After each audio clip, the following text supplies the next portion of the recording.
Well, hello everyone. Thank you so much for joining us for another episode of the ResearchWorks podcast. I am here solo again today. Unfortunately, poor Ash is not feeling so well, so I get hosting duties today. So I get to ask all the questions as well as a list of questions that Ash had too. And I'm really looking forward to this episode because we actually haven't spoken about this particular area yet. So the topic is interesting, but also we have a guest all the way from Spain. And the last time I had him on the pod was in Slovenia for a conference, and I said your name so terribly. So I'm going to try again now. And you were so gracious and nice, but I need redemption. So let's see how I go. Welcome, Álvaro Hidalgo-Robles. Did I say it? Thank you. That's perfect. That's perfect. I know it's a weird Spanish name. I'm terrible with, I can't roll my R's. So can you say your name fully, just for the record, because I'm pretty sure I still didn't do it properly. Go for it. No, it's Álvaro Hidalgo-Robles. Okay, so that sounded nothing like what I just did. I'm so sorry. And I've been practicing all day. Thank you for being so gracious. That's obviously something that a quality that you still continue to have. Thank you for your patience there. But very excited to speak with you today about a topic that I'm so interested in. And this is a paper that you are lead author for, but with a great group of authors, friends of the podcast, Ginny, Paleg and Roslyn, Livingstone. So the article we'll be discussing today is called Identifying and Evaluating Young Children with Developmental Central Hypotonia, an overview of systematic reviews and tools, published in MDPI Healthcare in 2024. Now, before we get into it all, of course, we love to do a good formal getting to know you. And I'm not going to say your full name again, so I'm just going to say Álvaro just to limit my embarrassment.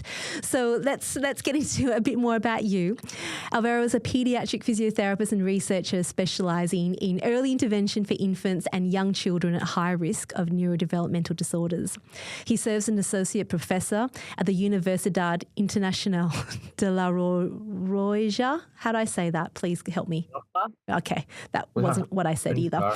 Yeah, thank you. In Spain, where he's also pursuing his PhD. His doctoral research focuses on the early detection and intervention of cerebral palsy, with a particular emphasis on translating evidence-based tools into clinical practice. Álvaro is also serving on the board for the EACD Early Career Researchers Forum, tasked to support and connect professionals in childhood onset disability research, which I have been so lucky to have you in that role because you introduced me to a whole bunch of people last time. So thank you. And what a great bio, Álvaro. Busy. Thank you. Wow. Thank you for having me. It's great to be here. Oh, I'm glad. Weird, but I feel like a strange need to build Legos because every weekend I listen to the podcast while building Lego sets. So it's been like a ritual for years. I love now that. That feels so unreal. I'm so nervous to have okay, some breaks. So next week when you're building your Legos, you can listen to yourself on the podcast. It's a bit surreal, isn't it? No, I won't do it. No, you have to listen to yourself. It'll be good. All right. So look, I think this will set you at ease. I do follow you on Instagram and I do love the things that you do. And I sort of know from your Instagram account that you're a big science fiction fan.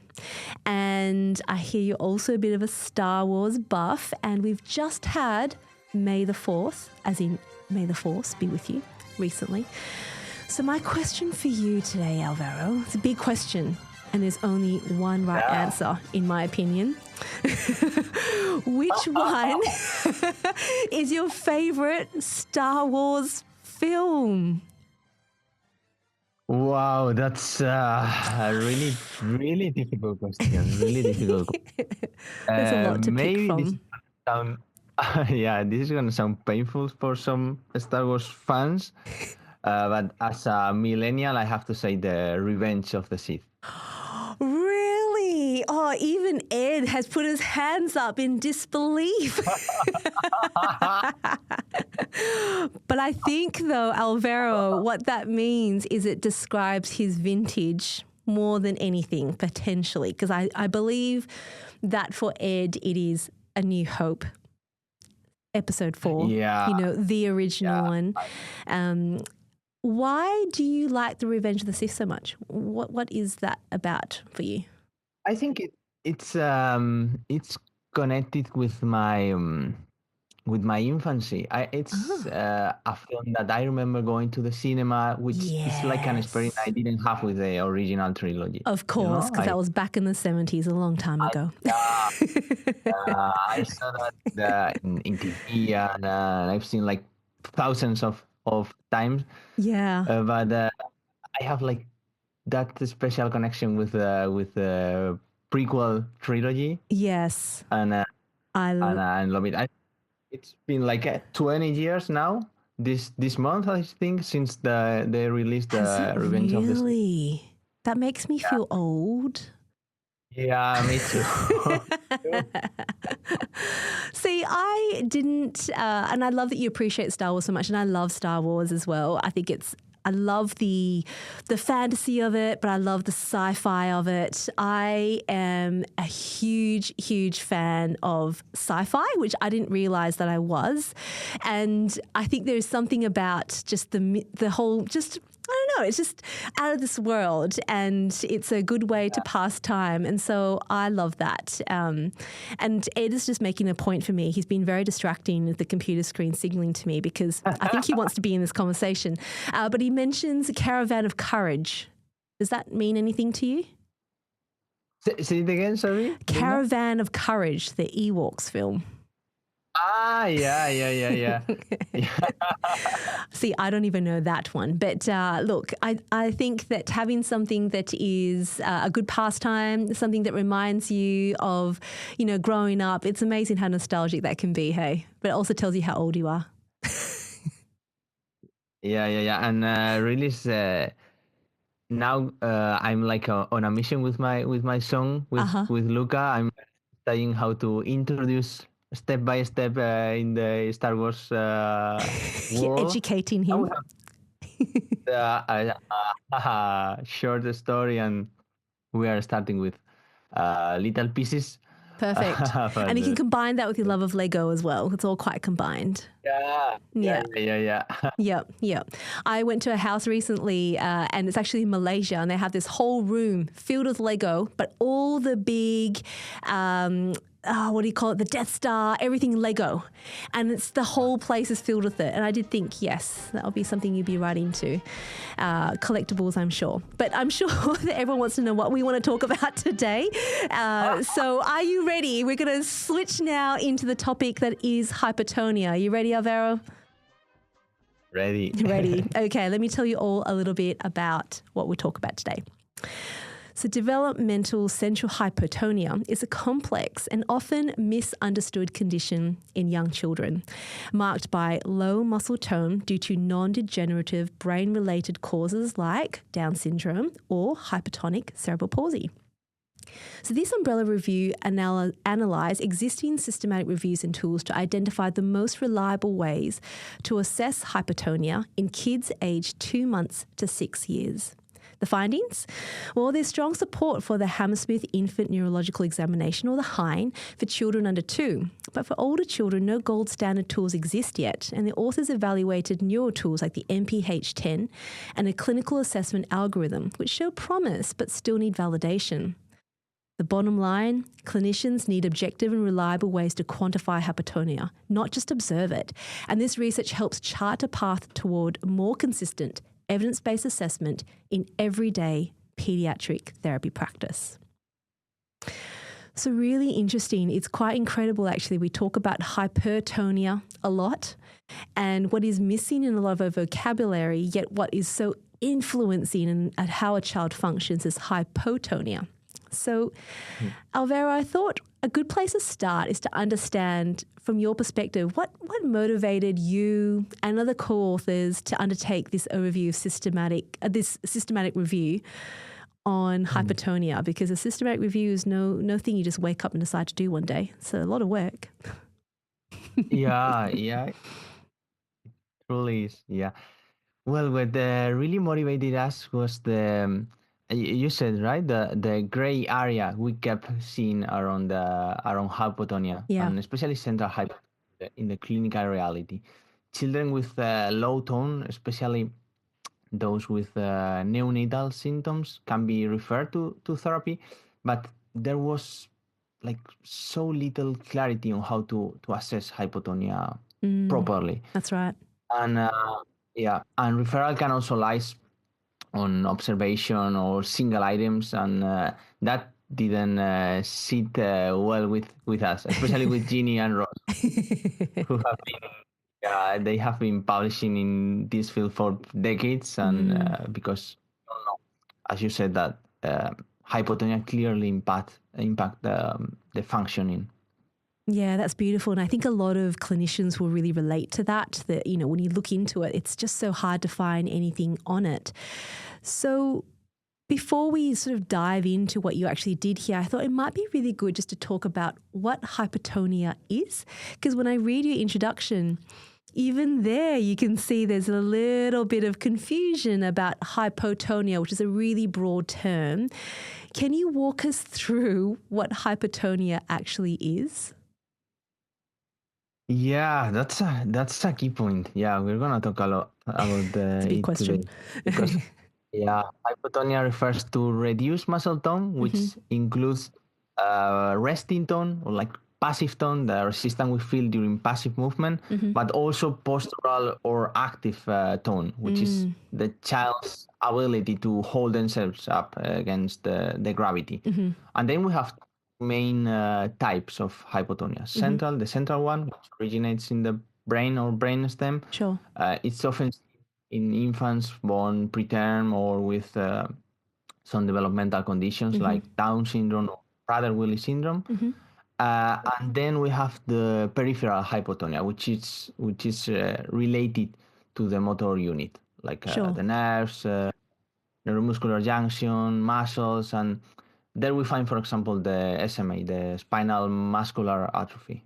Yeah. So the two, it makes sense, doesn't it? We do need to distinguish between that because your interventions, I imagine, are very different. Like as a clinician, I would want to know, is there capacity to strengthen the muscles? Probably what I'd be thinking. In the paper as well, you also brought up the point about the need to differentiate developmental central hypotonia from other forms of hypotonia. Why is this distinction clinically important from your perspective? Yeah, this distinction is really important because as you said, the clinical pathways are completely different. We look at the literature, there are like hundreds of publications focused on determining whether hypotonia has a central or peripheral origin, whether it's from the brain or from the anterior horn cells in the spinal cord. And for a infant with SMA, we have very clear diagnostic pathways and targeted therapies that we need to start early. But for a baby with central hypotonia due to a genetic cause or a brain-based condition, there's no standardized management and there's no consistent way to measure it over time. Yeah, and really we still know very little about the physiology of hypotonia when it originates in the central nervous system. So, for example, transient hypotonia in newborns often improves as development progresses, but persistent central hypotonia is actually a common feature for many neurodevelopmental conditions, such as we said, Down syndrome or Prader-Willi, but fragile legs, autism spectrum disorder, Joubert, many others. Central causes now is make up 60 to 80% of the cases, so that's a lot. Yeah, that's really interesting. And when you think about that, you mentioned there about the lack of standardized or tools to evaluate hypotonia. When I think about it, it makes sense because we often talk about we're very subjective in how we describe it to each other. We'll just say, we don't have a spasticity measurement where we can say to someone 2 and you go, oh, I probably know what that feels like. Whereas hypotonia is very much floppy, but then there's different forms of it. Sometimes they're really active. They can be active, but then it goes again. And it's so variable. And when you're trying to teach students or new clinicians about what hypotonia is, I don't have a consistent language that I can use to describe it, but kind of going, oh, it's low tone, the low muscle strength. Why do you think this gap has existed for so long? Given how much work we've done in hypertonia, why has hypotonia been left behind? What's your thoughts on that? That's such an important point, and I think a big part of the problem is that central hypotonia is still not well defined, or is still not fully understood. Okay. We use, as you said, all time in clinical settings, the baby's floppy, she or he has low.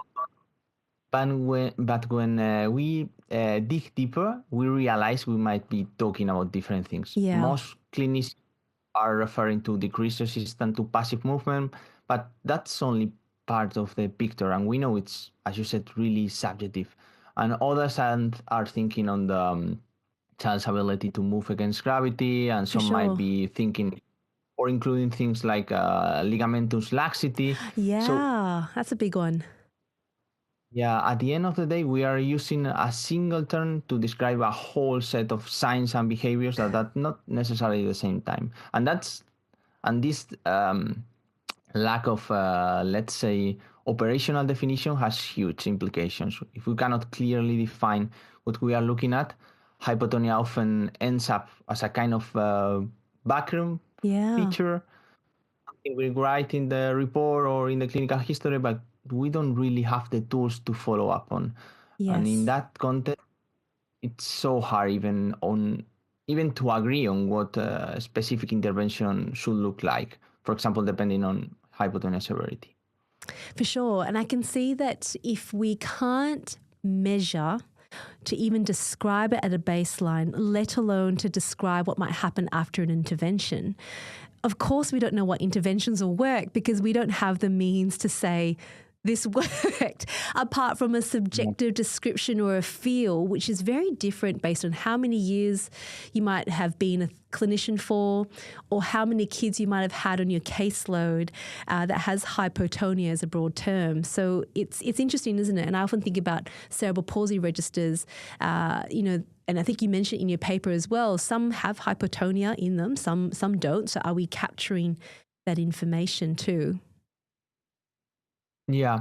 Regarding hypotonic CP, we have now with the new the proposed definition and some other beautiful papers from, for example, from Dr. Puma, we have a little of controversy because, for example, half of the register are including hypotonic CP as part of the register, but as the other half not. So I think the first important step is to get that definition, no? To really know and consensus what are we talking with we talk about central hypotonia. Yeah, for sure. And I can see why you would want to embark on this systematic review to see what is actually out there. Talk us through a bit about this review now into the methodology. So this was an umbrella review. I love a good umbrella review. And when you start there, you're trying to look at it big and understand what is out there. Can you tell us a little bit about, why you chose this umbrella review and what was included and excluded from what you wanted to review? Yeah, sure. An umbrella review is a type of systematic review that synthesizes evidence from other systematic reviews or meta-analysis. And instead of looking at individual studies directly, we included systematic reviews, evidence synthesis, and articles describing these potential tools or approaches for assessing hypotonia. And we thought it was a valid approach at this point for this topic because hypotonia has been looked in many different ways, sometimes through assessment, sometimes through neurological exams, maybe as part of specific conditions like Down syndrome. And we wanted to bring all that evidence together to compare findings, identifying the common themes and the gaps, especially for developmental central hypotonia, which hasn't been the main focus in most reviews so far. And we ended up having 3 systematic reviews, an evidence-based statistical algorithm, 3 measurement protocols, and 2 assessment tools. Wow. I mean, that's actually pretty good to review, but also it's not a lot as well, isn't it? Given all the time that's passed, and this is what you could find. It's interesting. Yeah, with the inclusion and exclusion criteria we use, we focus on reviews that look at children from 2 months to 6 years with central hypotonia, non-degenerative, like brain-based conditions or genetic syndromes. And the aim was, and that's also an important point of the paper, that to include tools that could realistically be used by occupational and physical therapists or pediatricians or clinicians in the community setting. So we excluded tools that required specialized lab equipment and couldn't be implemented in typical home or community therapy settings. For example, the electromyography or 3D motion analysis and so on. I did see that. I thought that was a really interesting thing that reflects the heart behind the authors being clinicians. You know, if you want to put this into practice, and it included 3D motion analysis, which not many people would have access to. It still goes, well, so what? How do we actually look at it? I thought that was a really interesting exclusion criteria, and I love that. It's really great. Thank you. That's, as you said, part of above all Ginny and Ross are, and they give the paper that clinician sense that I think is really, really important for clinicians that read the paper. It really does. And I think it just reflects again, you know, the role of a clinical researcher. I heard recently someone said to me that, you know, the clinical researcher, it's a dying breed. You know, it's very, because it's so hard because, you know, you need to be associated with the university and then you've got your outputs, but you're also a clinician. And then how do you find funding unless you're part of these bigger projects? It is actually very challenging. And yet, a lot of the work that we need to implement, when you think about the barriers to implementation, it's often because of how do we get that information to the clinicians. So being a clinical researcher has so many benefits, and I can see already that the tweaks in this review really demonstrate that this is for clinicians, which is fantastic, absolutely fantastic. So within everything that you have found, there's a lot to unpack there. So let's go through it one by one. Now, shall we talk about maybe the hind first? Because that came out quite strongly. Talk us through the result in this review and how it relates to the hind. Yeah, the hind was the only tool we identified with solid psychometric properties, psychometric evidence for infants under 2. And importantly, as we said in the definition, it looks at both active and passive tone. There are like extra few good things about the hind too. It's simple, accessible, and it's already widely used in CP detection. We know from research that around 25 to 50% of early intervention providers are using it in practice. So it's practical, and it's again a real world choice for clinicians working with hypotonia. One important point we emphasize in the paper is that we need to administer the full hind following the standard and the official proforma from McKeith Press. While we do suggest 14, I think they were 14 items that may be relevant for screening of children with a developmental central hypotonia. They are based on the results of literature review and analysis only at this point for the moment. And we make it clear that all tools for assessing children with central hypotonia still need to go through rigorous expert consensus and validation. And thankfully, some of the studies are already underway. So this is a work in progress. And our goal with the paper was really to open up discussion and research with the academic community and highlight the potential role of the hind in areas where clinicians lack validated tools. That's beautiful. So if I understand that correctly, you've got the HINE, which we use a lot for, identifying children at risk of cerebral palsy in combination with obviously, medical imaging and general movements, for example. So that is part of the assessment battery. And you're saying that there are some items there that you can use more as a screen for hypotonia within HINE. Is that correct? Yeah. Great. So if we use it as, for those who need to understand maybe the HINE and the screening, can you still get a score out of the items that you selected that could be good for a screen for hypotonia?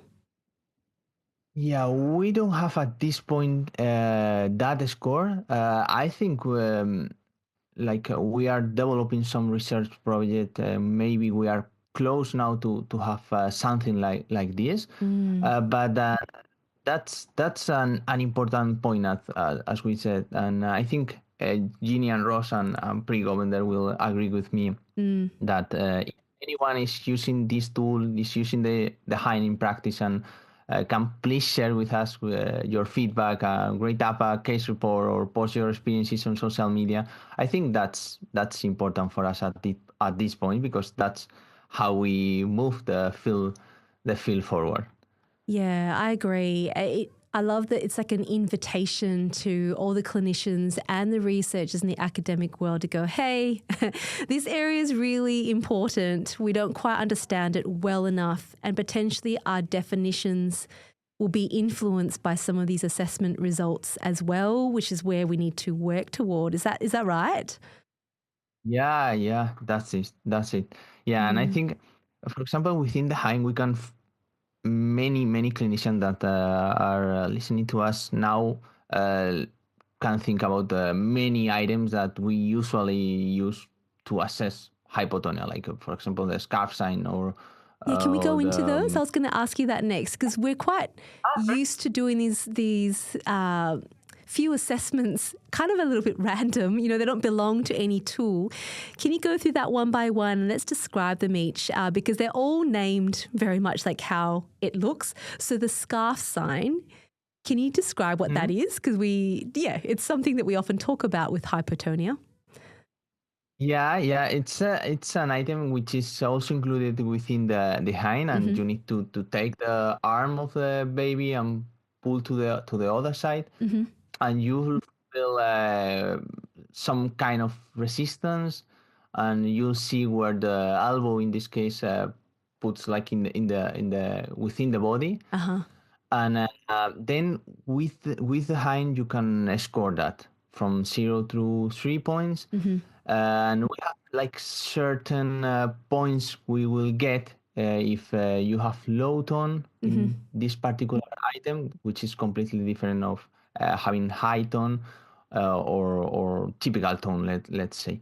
And this, I think one important thing of that is that these classic signs are widely used and consistently show up in both clinical practice, and we also saw that in literature. And really important point when we talk about the HINE, and when we said that it has like the better psychometric properties, is as you said before, the subjectivity. The reliability really depends on the therapist experience and consistency. For example, one study we reviewed within the umbrella review showed that inter-rater reliability for these signs was only moderate overall. But after 6 months of training, it improved substantially. And that tells us that these signs can offer valuable clues, but we need their use as a part of a structured, systematic approach. Yeah. And without that, I think there's an increased risk of variability. Yeah. I can think we can, before, we can actually take a good lesson from implementation studies on tools like the HINE, because even though these signs might be part of the routine pediatric exams, we know from research that they are less consistently registered unless we include it in in a formal tool. In our standard assessments, you're right, yeah. So I can see there that in the paper you have published, the proposed and highlighted the screening for hypotonia, which does include a lot of the things that we often would think about for hypotonia assessment. Because the other one is head lag. Can you talk us through what head lag is, what it looks like, and go from there. Yeah, that's something that I think most pediatric routine evaluations try to test, and that's we call it like the pull to sit. Trying to get the child from supine to sitting to a sitting position, and then we observe what the head is, and that's an important point of what we call the active, the active tone within in hypotonia, not just the decrease resistant to passive movement. And we have all those kind of items within the hind, so we have like a better picture of hypotonia. Sure. And is the other one, is that the hip abduction range? That's more your passive elements? Yeah, that's it. Yeah, we open the legs and we see the angle between both legs, and we expect that in hypotonia we'll have like a larger angle than when we have typical tone. Yeah. Can we distinguish between joint laxity and passive and the passivity of the movement when we do that? Or do we have to assume it could be a combination of either? Yeah, it can be a combination, and but the important point there is we can have, as we said, like a combination of different things, and both can be represented within the central hypotonia. For example, another thing that we can actually hear a lot is the weak muscle. Even they can be within a child with hypotonia can have a weak muscle, but hypotonia isn't just about softness, and actually, for example, in central hypotonia, strength is often near normal. I would say that it's more about how the child moves against gravity, how they sustain their posture to play, how they move through space, how they interact, feed themselves, all these meaningful everyday activities. So that's really interesting to me because, what we've often been taught at university is W-sitting, for example. And if you W-sit, what does that mean from a tone perspective or a joint perspective? But a lot of the times children will sit in W-sitting because it gives them more stability for function when they're sitting and playing. In the context of this paper and talking about hypotonia, how do we interpret W-sitting? Is it a sign of hypotonia? Yeah, it is a sign that it isn't within the hind, but it appears consistently on the literature as a sign that we can see in children with hypotonia, and I think it's totally, as you said, totally functional because they help this child or these children to play in a position, in a, let's say, more stable position. Yeah. So I think one of the and you said also one of the biggest traps that as clinicians we can fall into is that thinking I don't know how to say, like intervention should aim to change the tone itself. We have seen this kind of approaches for years, we have, but we don't want to. We don't want to jump in just because the muscle is feels soft or there's low resistance or there's W sitting. We really need valid and reliable ways to measure hypotonia, but not so we can fix the tone itself, but to set realistic goals linked with outcomes we can measure and understand how it plays with a child's participation. I love that you said that, and it has triggered me to think about, this is common, right? A goal is to improve head and trunk control. And when you say that the fixing of postural tone, it often does come down to that, particularly with your GMFS level 4 and 5, who tend to have more hypotonia in their trunk. How do we contextualize this for families or for clinicians who are writing goals and wanting to set goals around improving head and trunk control when hypotonia might be the main contributing factor to that, but we can't change hypotonia? What do you have to say to that, Álvaro? That's a great question. That's a It's great a tough question. one. Yeah. Yeah, we have just published an overview review about the interventions. So we have approached that question recently. And in terms of therapy, we looked at OT and PT interventions for children with hypotonia, and I say the take home message for that is like we do have positive evidence, even if it is low or very low quality, not just to focus on the tone itself, because with the evidence we have, we cannot know if we are changing the tone or not. But we can promote child active routine-based activities, and we know that it has even low or very low quality, a positive result. And that means things like time, like early sitting, like supported stepping and standing, like treadmill training, sensory motor play, aquatics, strategies like infant massage, and that important parent-infant interaction that also give us the infant massage and orthotics. So there are many things we can focus on. Yeah. Jenny made a beautiful graphical abstract about it, so I highly recommend checking it out. Yeah. But I think it's important. Even we can say the tone is like a body structure and body function theme,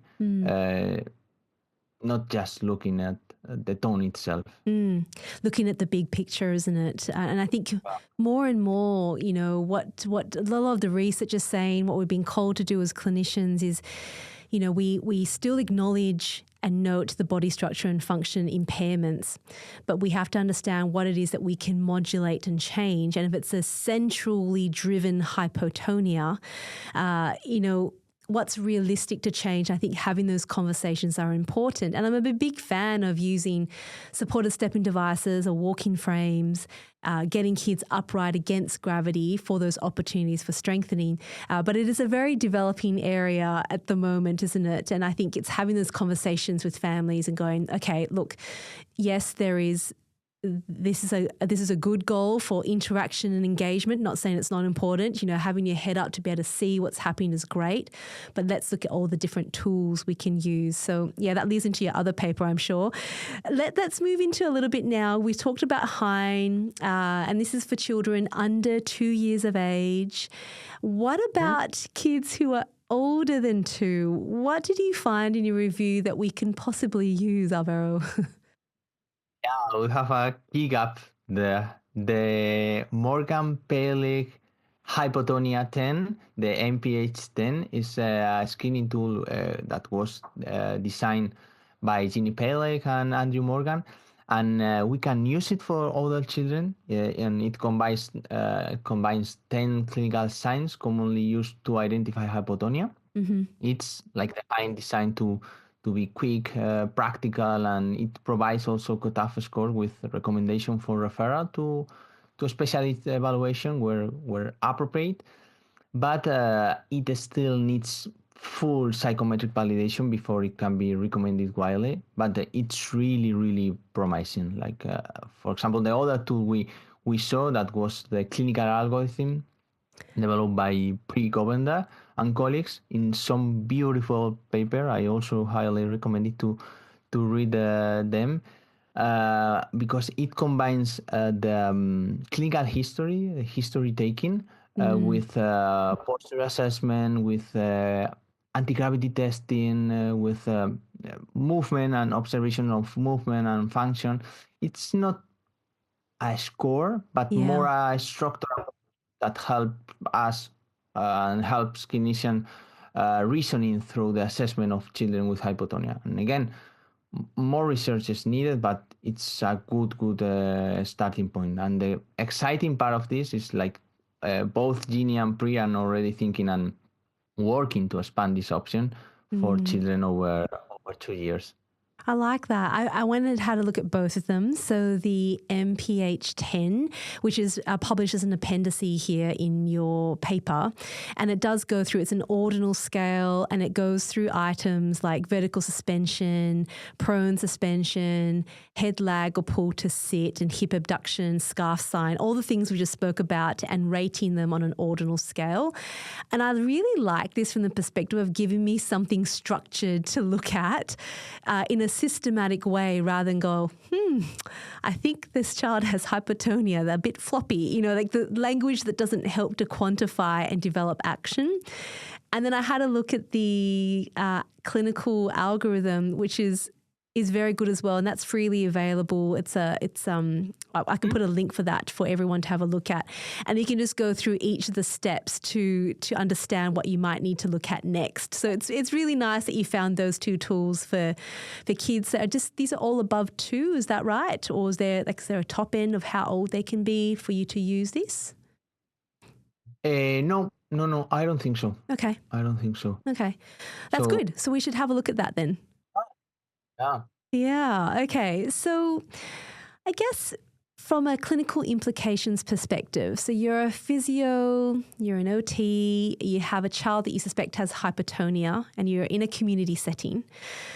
Walk us through what's the best practice approach, based on your findings. What should myself as a clinician do?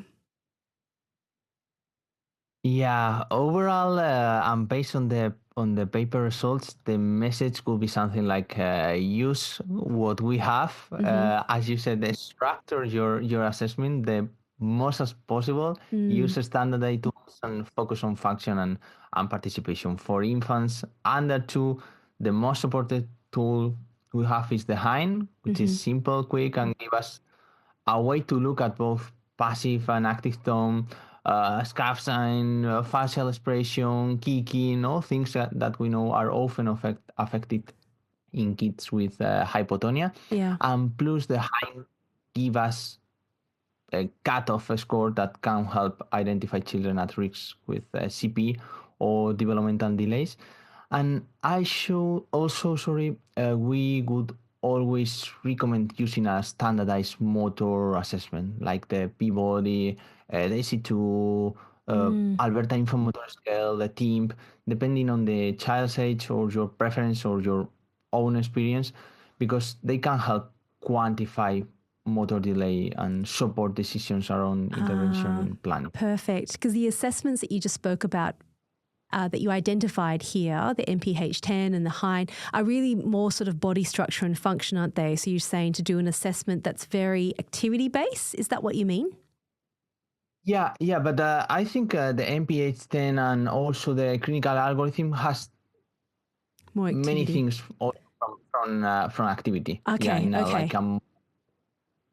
So the combination still would help us to understand what we can do to develop interventions. Okay, now that sounds like a really good approach. So you kind of alluded to it a little bit before in terms of what's next. It sounds like you've got a few projects on the run, Álvaro. So what are the next steps now for this area of research? You've done the hard work in identifying some measures through this umbrella review. What's next? Well, as we said, this is a working project. So the step will be to validate the tools we already have, especially the promising ones like the HIND, the MPH10, the clinical algorithm. And that means proper psychometric testing, expert consensus, and real-world implementation studies. Yeah. More collaboration between researchers, clinicians, and people with lived experience, including case reports, feedback, certain. So we can refine tools that are not only, and I think that's the most important thing, not only valid in terms of stats, but actually practical and usable in everyday settings. Yeah, that clinical significance. Yeah. And we also need, we talk about it, no, a clear definition for hypotonia, so that clinicians and researchers are all speaking the same language. Yeah. And then that's like a particular area that I feel is really, really important, that I feel it really needs more attention, is, for example, developmental trajectories and severity in central hypotonia. Not all hypotonia looks the same, and having ways to identify severity could help us to predict trajectories, guide intervention, I love that. though Yeah. improve communication with families. And if we could reliably distinguish between, I don't know, mild, moderate, severe hypotonia, we would be in a much better position to tailor support. Perfect. I mean, when I think about the podcast episode we did recently of Professor Gareth Bainham, who specializes in rare disease, and we know that, rare disease, cerebral palsy, they're very related, and hypotonia does appear in a lot of children. And we talked a whole lot about clinical pathways, clinical care pathways. And if we can understand it better and go, okay, for a kid that presents like this and this, go forth and do this for the best outcome. And I think what you're saying there really resonates with so many clinicians that want to do the best for their kids. We just need to be able to assess and do all that a whole lot more. Our final question, though, on those assessments you mentioned, do we need any formal training for it? Can we read what you've got in the paper? Is that enough? Or should we do specialized training for the HINE, for example? What are your recommendations on that? Yeah, that's a great point. I think one of the beneficial things of having this kind of items integrated in the HINE is like we can be trained, we can be calibrated. So a silly example, but for example, let's say based on my own level of experience, I trust more head lag than a scaff sign. Maybe I just feel more confident using it. But if I'm using a structured assessment like the HINE, I don't get to choose based on preference or habit. I assess all the relevant signs in a standardized way.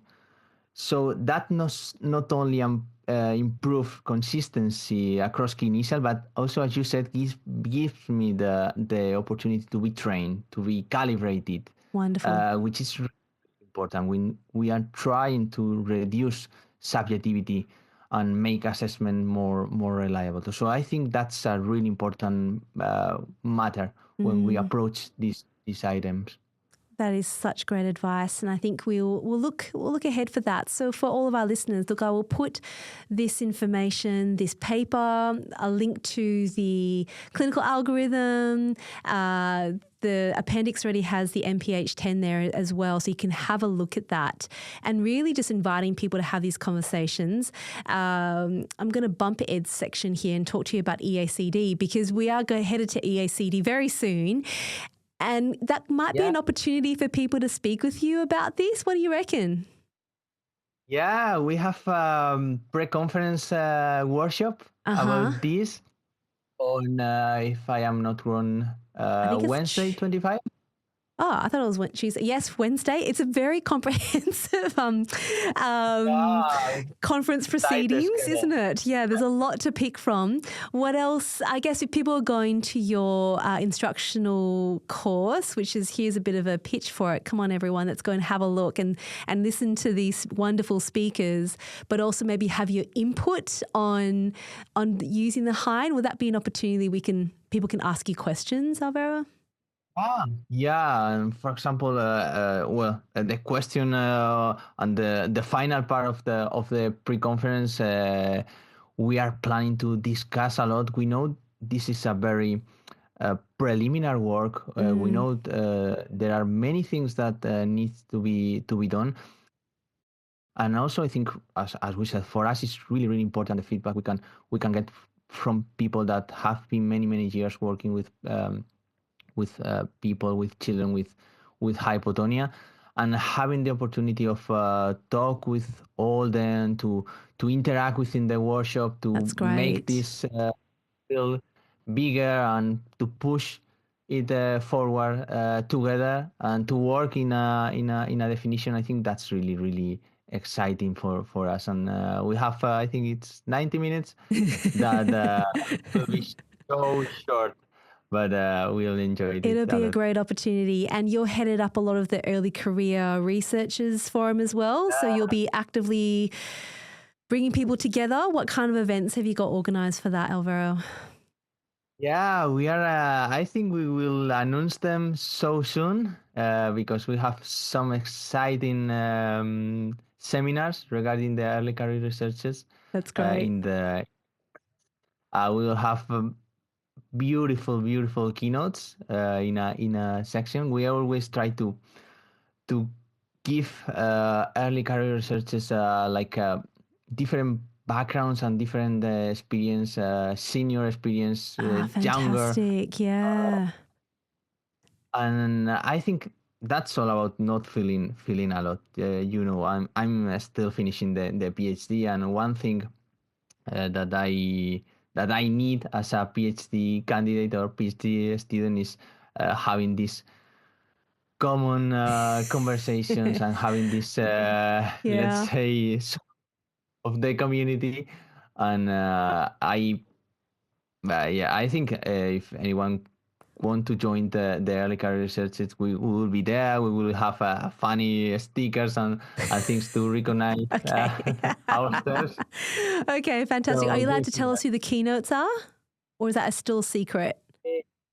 We will announce the because we're like in the final step to finish with our keynote speakers. Okay. And I think maybe this week or the following week we will show it in social media. Wonderful. Okay. Was all for the conference. We'll keep a lookout for that. Unfortunately, I think I've actually just ticked over from not being an early career researcher now. I'm now a middle career researcher.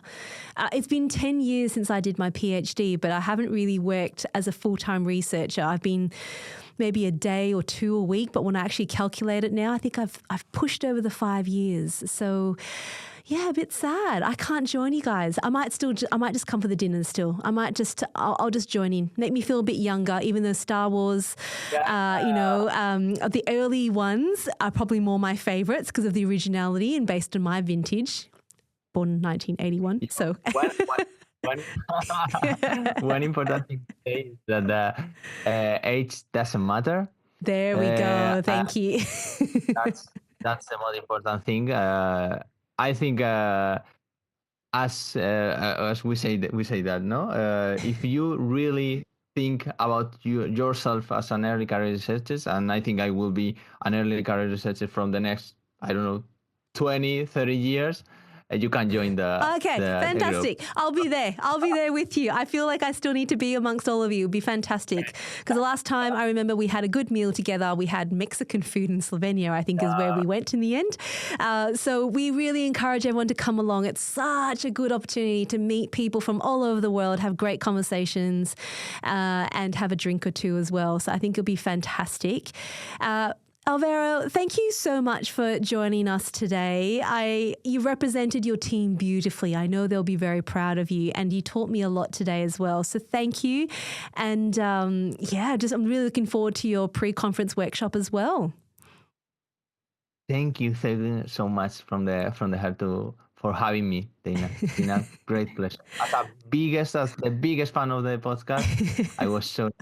And it's not so bad when you come on the podcast because it's just chatting to me. So it's very easy. It's fun. It's good, isn't it? Yeah.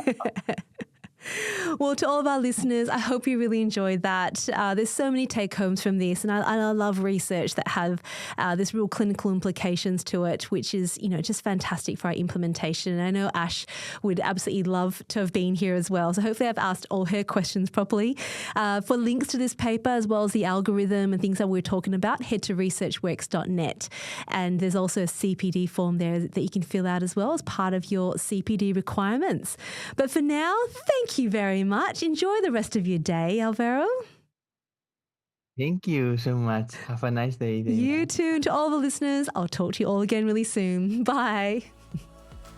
Bye.